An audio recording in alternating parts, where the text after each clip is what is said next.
Hello friends, income tax के cases की series में आज जो केस हम डिस्कस करेंगे वो सेक्शन 147 के प्रोविजो को लेकर के है।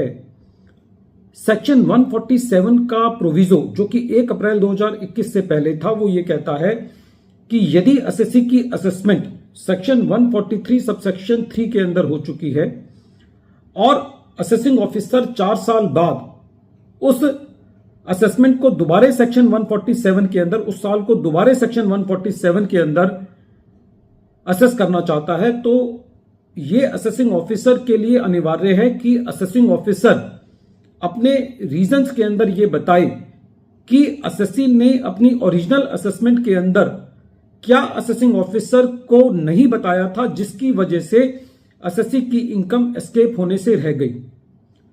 सही मायने में इस प्रोविजो का क्या तात्पर्य है, यही issue honourable Bombay High Court के सामने एक case Sanofi India Limited versus deputy commissioner of income tax and others के केस में सामने आया और यह केस 474 आईटीआर पेज नंबर 114 पर रिपोर्ट हुआ। इस केस का जजमेंट 29 फरवरी 2024 को आया। प्रेजेंट केस के अंदर असेसमेंट ईयर 7-8 था। एसएससी की असेसमेंट ऑलरेडी सेक्शन 143 सबसेक्शन 3 के अंदर हो चुकी थी। एसएससी की असेसमेंट में ट्रांसफर प्राइसिंग का इशू था। ट्रांसफर प्राइसिंग ऑफिसर ने सेक्शन 92C के अंदर ट्रांसफर प्राइसिंग की एडजस्टमेंट की थी। ट्रांसफर प्राइसिंग ऑफिसर के ऑर्डर के मुताबिक असेसिंग ऑफिसर ने असेसमेंट की थी। बाद में असेसिंग ऑफिसर को यह लगा कि किसी और पार्टीज ने जो मटेरियल इंपोर्ट किया है वो किसी और प्राइस पर किया है, जिसकी वजह से एसएससी की इनकम एस्केप होने से रह गई है। ट्रांसफर प्राइसिंग के अंदर कोई एडजस्टमेंट होनी चाहिए थी, वो एडजस्टमेंट होने से रह गई है। इसलिए असेसिंग ऑफिसर ने एसएससी को सेक्शन 148 का नोटिस इशू किया और अपने रीजंस में यह भी नहीं रिकॉर्ड किया कि कौन से ऐसे फैक्ट्स एसएससी ने अपनी पुरानी असेसमेंट में डिस्क्लोज नहीं किए और एसएससी ने क्या चीज अपनी असेसमेंट के अंदर नहीं दी जिसकी वजह से एसएससी की इनकम एस्केप होने से रह गई। एसएससी ने अपने ऑब्जेक्शंस को रेज किया। एसएससी का यह कहना था कि जिन भी प्राइजेस की असेसिंग ऑफिसर बात कर रहा है वो प्राइजेस एसएससी की जानकारी में नहीं थे।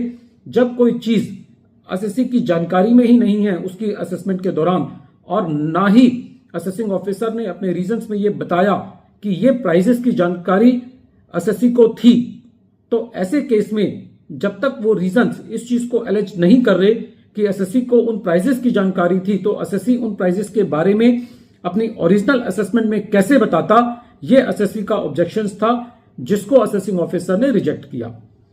जब एसएससी ने इस रिजेक्शन के अगेंस्ट और सेक्शन 148 के नोटिस के अगेंस्ट रिट पिटीशन दायर करी, तो कोर्ट का यह कहना था कि जो एसएससी की जिम्मेदारी होती है असेसमेंट के दौरान वो खाली प्राइमरी फैक्ट्स को देना होता है। जब एक बार एसएससी अपने प्राइमरी फैक्ट्स और इंफॉर्मेशन को दे देता है तो उस प्राइमरी फैक्ट्स और इंफॉर्मेशन के आधार पर क्या इन्फ्रेंस ड्रॉ करना है ये असेसिंग ऑफिसर की जिम्मेदारी है, ना कि एसएससी को यह बताना कि असेसिंग ऑफिसर इससे क्या इन्फ्रेंस ड्रॉ करे। प्रेजेंट केस के अंदर एसएससी ने सभी प्राइजेस की इंफॉर्मेशन ट्रांसफर प्राइसिंग ऑफिसर को दी थी और प्रेजेंट केस के अंदर जो असेसिंग ऑफिसर है वो अपने रीजंस में ये नहीं बता पाया है कि एसएससी ने कौन सी इंफॉर्मेशन असेसिंग ऑफिसर से हाइड की जिसकी वजह से ये रीअसेसमेंट की जरूरत पड़ी। कोर्ट का ये कहना था कि खाली चेंज ऑफ ओपिनियन की वजह से ये रीजन टू बिलीव नहीं बनाया जा सकता कि एसएससी की इनकम एस्केप हुई है।